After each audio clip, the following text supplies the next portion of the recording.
The desert was silent, just minutes before sunrise when the first breach team stormed the compound. But the real enemy wasn't inside. They were already watching, waiting, triggers cocked, ready to turn an FBI takedown into a massacre. The desert wind was dry and sharp, whispering through the broken glass of the abandoned gas station where Agent Marcus Carter parked his SUV. He checked his watch. 6:12 p.m. The contact was late. He adjusted his coat, stepped into the shadows, and waited. Then the voice came, hoarse, cracked, nervous. They moved it again. The man said, eyes darting, sweat pouring down his face despite the cooling desert air. It's off Route 90. Same crew. But something's wrong. I think someone's watching me. Agent Carter didn't flinch. This wasn't the first time a source had panicked before a tip. But this one was different. Gabriel Ramirez had been feeding intel for 5 years. Deep ties to the Cordero Cartel, but always careful, always clean. And now he was trembling. Give me coordinates, Carter said calmly, holding out a burner phone. Ramirez punched in a location. Don't use comms. Don't trust anyone. I think there's someone else after them. That was the last time anyone saw Ramirez. Back at the field office, Carter briefed his team. Satellite images confirmed a newly constructed warehouse tucked deep in the southern Arizona desert. No roads leading in, no tracks coming out. It had the same structural design as previous Cartel labs. Square build, metal roofing, water tanks, heat vents. But something felt wrong. No guard shifts. No perimeter movement. It was either recently abandoned or being watched. Carter didn't say a word about Ramirez vanishing. He knew how quickly morale could crack. Instead, he ordered silent prep, full tactical gear, no radios, local blackout on comms. Operation clock, 4:35 hours. No sunlight. No shadows. In the locker room, Agent Torres adjusted his flak vest. He'd been with Carter on 2 previous raids, both clean hits.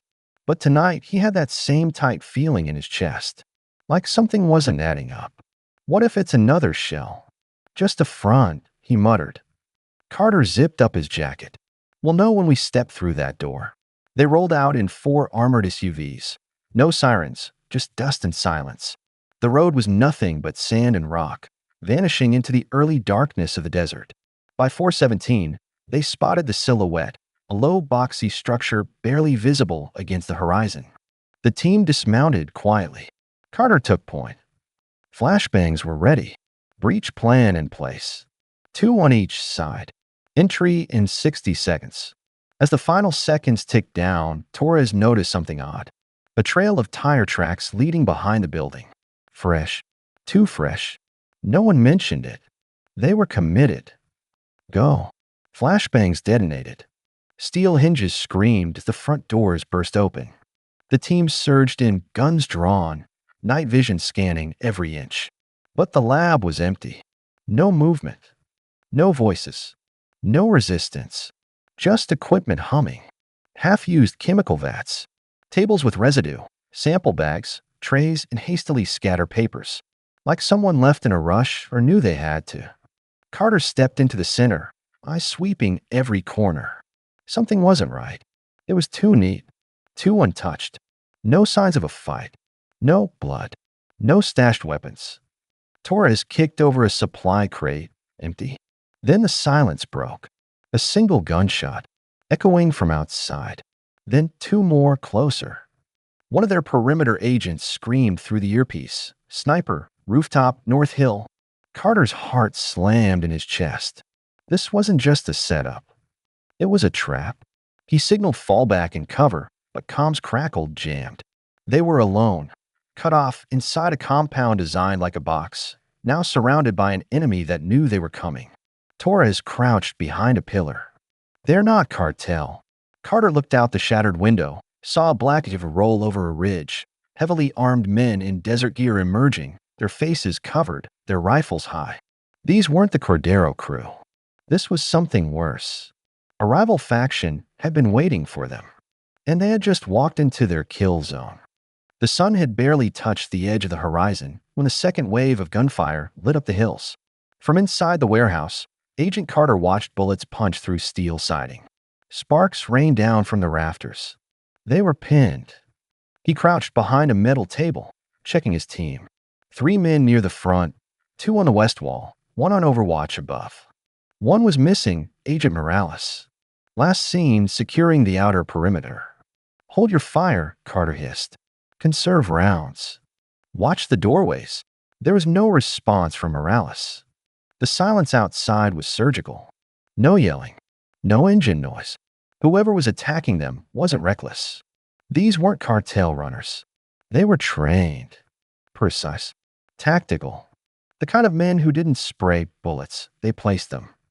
A flash of movement caught Carter's eye. North side window. A silhouette ducked low, adjusting the scope of a long rifle. Then another figure appeared further out, radioing silently with hand signals. Torres dropped next to him, panting. They're not just surrounding us. They're funneling us, he said, sweat streaking down his face. Driving us toward the south exit. Carter nodded slowly. Which means that's where they're waiting. The warehouse wasn't built for defense. No high walls, no reinforced entry points. It was a processing hub. 1 large room, 2 back rooms, and a chemical storage unit behind a heavy steel door. No escape tunnels. No windows in the rear. They were boxed in. Agent Liu came sliding in from the west side. I found tracks, he said. 3, maybe 4 vehicles, SUVs. Came in from the dry creek bed. Not Cordero vehicles. Different tire patterns. Different formation. Military style. Carter glanced around. He had less than 10 minutes before they would be breached from all sides. Ammo was limited. Radios were useless. GPS scrambled. And then he remembered Ramirez's last words. Don't trust anyone. A thud shook the eastern wall. Then another. Carter drew his sidearm, motioning to Torres. Get to the chemical room. Barricade it. If they push through, we fall back there. Inside the lab's rear storage, the air was dense with the scent of raw materials. Ethyl chloride, powdered precursors, propane tanks, half-filled drums labeled in Spanish. The perfect recipe for disaster. Carter's mind raced. They could rig an explosion. Diversion. Maybe even seal off part of the building if needed. But they still didn't know who was out there. Another shot ripped through the side window. Agent Liu dropped, hit in the shoulder. Torres dragged him back, applying pressure with shaking hands. Carter spotted a figure crawling under the back fence, heading for the warehouse's blind side. He recognized the stance. Military. Clean. Whoever these men were, they weren't drug runners. They were something else. A rival cartel, maybe, but with more discipline. The rumors had mentioned a group out of Mexico calling themselves Los Huesos Negros, the Black Bones. Former mercs. Ex-military turned traffickers. No tattoos. No flashy cars. Just tactics, guns, and silence. And it made sense now. Cordero had been under pressure for months. Someone was bleeding their routes, intercepting shipments. If Black Bones were taking over territory, they wouldn't just hit the drugs. They'd take out the intelligence leaks too. And that meant Ramirez never stood a chance. The pounding at the front door grew louder. Someone was using a battering ram. The hinges began to creak. Carter loaded a new mag into his rifle and locked eyes with Torres. Get ready. They're coming through. On the count of 3, flashbangs were primed. Then the steel door at the back groaned open. Not forced. Unlocked from the inside. A man stood there. Face bruised, hands zip-tied, shirt bloodied. It was Morales. Barely conscious. His lips moved. They're already inside. And then the wall to the left exploded. Shrapnel tore through the lab. Fire sprang across the floor as a fuel tank ignited. Agents scrambled for cover as figures in black rushed through the smoke. Silent, fast, unmarked. It was no longer a raid. It was survival. Smoke choked the air as fire licked across the lab floor. The scent of burning chemicals mixed with gunpowder and blood. Carter rolled over the fallen steel table, yanking Torres and Liu back behind a makeshift cover as shadows moved through the thick haze. Gunfire cracked at close range, short, sharp bursts. Controlled. The first of the masked men entered through the ruptured wall. No yelling, no commands. Their movements were clean, practiced. One scanned with an infrared scope, another with a suppressed rifle. Carter noticed their vests. No patches, no flags. just black gear and cold precision. One of them paused near the flame-splattered lab station. He spotted Morales slumped near the door, barely alive. Without hesitation, he raised his sidearm and ended him. A single shot. No emotion. Carter felt rage boil in his chest, but he held it down. Emotion would get them all killed. Torres whispered, voice tight, "We've got one magazine each. No backups." Carter ran the options. They were outnumbered. Surrounded. Radio still jammed. No exit unless they made one. The only advantage they had left was what the attackers didn't know. Beneath the lab, there was a hidden cold storage cellar. Sealed off. No heat signature. It was originally meant to preserve heat-sensitive chemicals. If they could reach it, they could regroup. Maybe even call out using a buried antenna relay Carter had noticed earlier. The entrance was hidden under a tarp near the chemical vats. Getting to it meant crossing 10 meters of exposed floor. Carter gave the signal.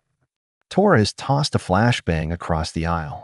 The blast lit the haze white for a second, giving them just enough cover to move. Carter hauled Lou over his shoulder and sprinted, gun low. Bullets pinged off steel drums behind him. Torres covered the rear, dropping one of the masked shooters with a clean shot to the leg. They reached the hatch. Carter pulled the latch and opened it. A rush of cold air rose from the stairwell. He dropped Lou down first, then Torres.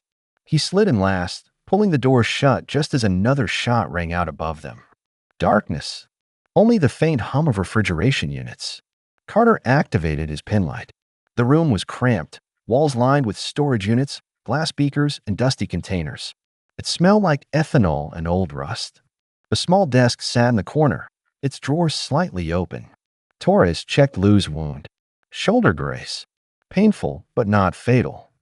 Carter opened the drawer. Inside was an encrypted notebook, Ramirez's handwriting on the inside flap. A sick realization hit him. This wasn't just a lab. It was a hub for communications, possibly tied to multiple cartel networks. And Ramirez wasn't just an informant. He had been monitoring more than the Corderos. Carter flipped through the notebook. Names, coordinates, shipment records, code phrases. Then he found something that made his blood run cold. A symbol, a black skull with crossed rifles, drawn next to one word, internal. He closed the book slowly. Torres looked up. "What is it?" "There's a leak," Carter said. "Inside our own team." Before they could process it, a low static hum filled the room. The relay console in the corner powered up, automatically. Someone had activated it. Carter grabbed his rifle. The cold storage wasn't as secure as they thought. Then came footsteps. Faint, distant, but not above them. From the far side of the cellar. Carter turned his light and aimed toward the rear wall. There was another door. Small, rusted. Someone was inside. He crept toward it, motioning Torres to stay back. The door creaked open slightly. A figure stepped out, dirty, bruised, shaking. Not an attacker. A man in civilian clothes. Late 40s. Dried blood on his shirt. Zip-tie scars on his wrists. Eyes wide.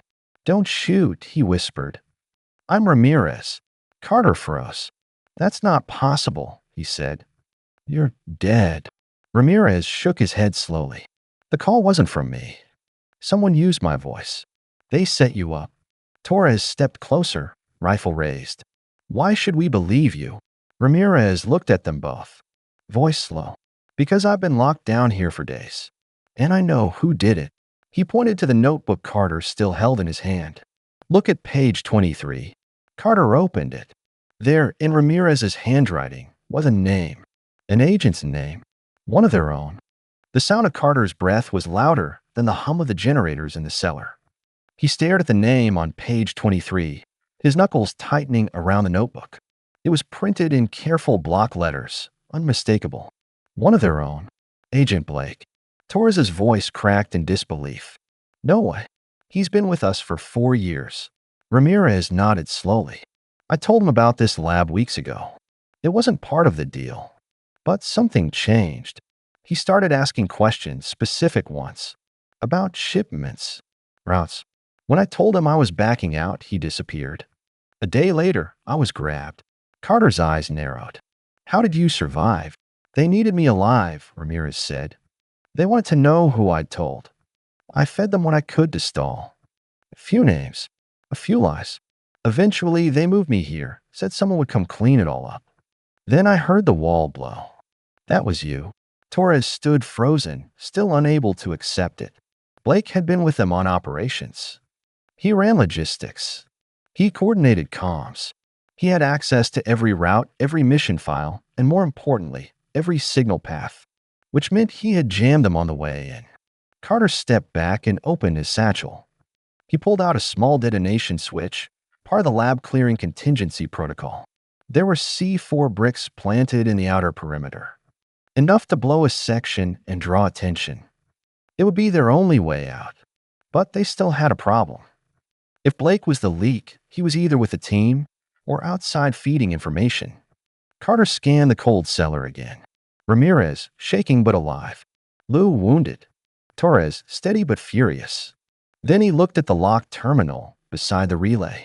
Can we get a signal out through this? Carter asked. Ramirez limped over, typing in a long series of commands. The screen flickered. Satellite relay connected. Weak but functional. I can't send voice. Only burst data. Then send this.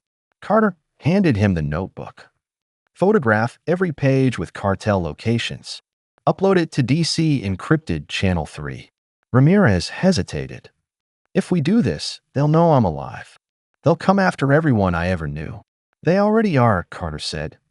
Now press send. The console flashed once. Upload successful.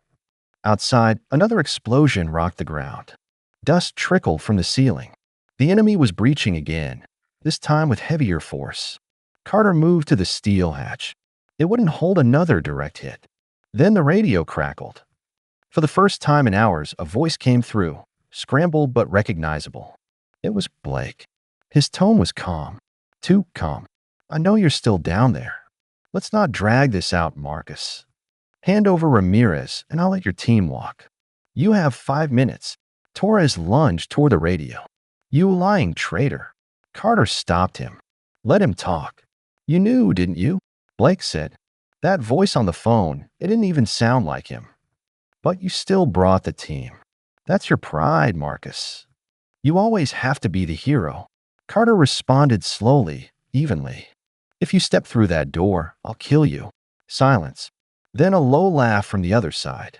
We'll see. The signal cut. Carter paced for a second, mind racing. Blake wouldn't wait. He wasn't bluffing.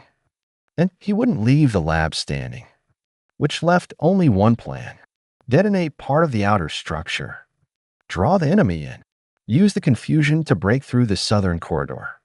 There was an old septic tunnel beneath the far corner. Ramirez had mentioned it before. Sealed, but breakable with enough force. Carter set the charges. Torres and Lou positioned near the hatch. Ramirez keyed in one last burst to DC, a warning. Blake compromised. Operation breached. Carter gave the countdown. 3, 2, 1. The outer wall exploded in a flash of sand, fire, and steel. From above, they heard the enemy shouting, scrambling. The breach created a tunnel of smoke. Carter moved fast, leading them through the fire toward the southern exit. Gunfire erupted behind them. Torres returned fire blindly as they ran. Carter saw the hatch to the septic tunnel. He grabbed the crowbar from his vest and jammed it into the rusted seal, using every ounce of strength to pry it open. They dropped in one by one. As Carter prepared to close the hatch, he turned and saw a silhouette in the smoke. Blake, standing at the edge of the hallway. They locked eyes. Blake didn't shoot. He just smiled. Carter slammed the hatch and sealed it behind him. They disappeared into the dark. The septic tunnel stank of rot and rusted metal. The walls were slick with condensation, and every step forward echoed with water and distant rumble. Carter led the way, flashlight trembling in his grip, eyes darting through every turn. Behind him, Torres helped Lou stay upright, the agent limping heavily with blood soaking through his bandages. Ramirez clutched the notebook, refusing to let it out of sight. They had no idea how long the tunnel ran. No map, no signal. Just the faint memory Ramirez had of a maintenance hatch a half-mile south that could lead to the surface. Carter's mind was on Blake. There had been no time for confrontation, no answers, no justice, just to stare through the smoke. That smirk. That wordless admission that everything had been a game to him. Years of trust shattered in one moment. A faint metallic creak sounded ahead. Carter raised his rifle, signaling the group to stop. The tunnel forked, left toward a collapsing grate, right toward a rusted ladder. Torres moved up beside him. Your call. Carter studied the air. The right path held more movement, cooler airflow. He felt it on his skin. We go right. They climbed the ladder one by one. At the top was a bolted hatch. Carter listened, no sound. He pushed gently. But the metal was old. With a single kick, the bolt snapped. The hatch lifted to reveal a sunlit clearing, tucked behind scrub and broken fence line. They were out. Ramirez dropped to the ground, breathing hard. Lou collapsed beside him. Torres kept his rifle up, scanning the hills. Carter pulled out his sat phone from the emergency pouch. Still jammed. Then came the hum. A distant drone hovered above them, circling, slow and deliberate. Black, unmarked. They had been followed. Carter shouted, "Cover!" The drone veered away, but not before dropping a small payload. A puff of dust rose from the ridge line. Then a flare ignited, red smoke trailing high into the sky. It was a signal. They weren't done. Within minutes, a black SUV roared into view on the horizon, kicking up a trail of dirt. Torres crouched beside Carter. That's him. Carter nodded. He knew. The SUV skidded to a stop 30 yards away. One door opened. Blake stepped out, alone. No rifle. No backup. Just him and a holstered pistol. He called out across the space. You're not getting out of this, Marcus. Carter stood. I don't need to. Blake smiled. You sent it, didn't you? The notebook. The locations. I did. Then you know they'll come for you. For all of you. You just signed your own warrant. Carter took a breath. You gave them everything we had. Names, routes, agents, Ramirez. And you think I'm afraid of what comes next? Blake took one step forward. This doesn't end with either of us winning. Carter raised his weapon.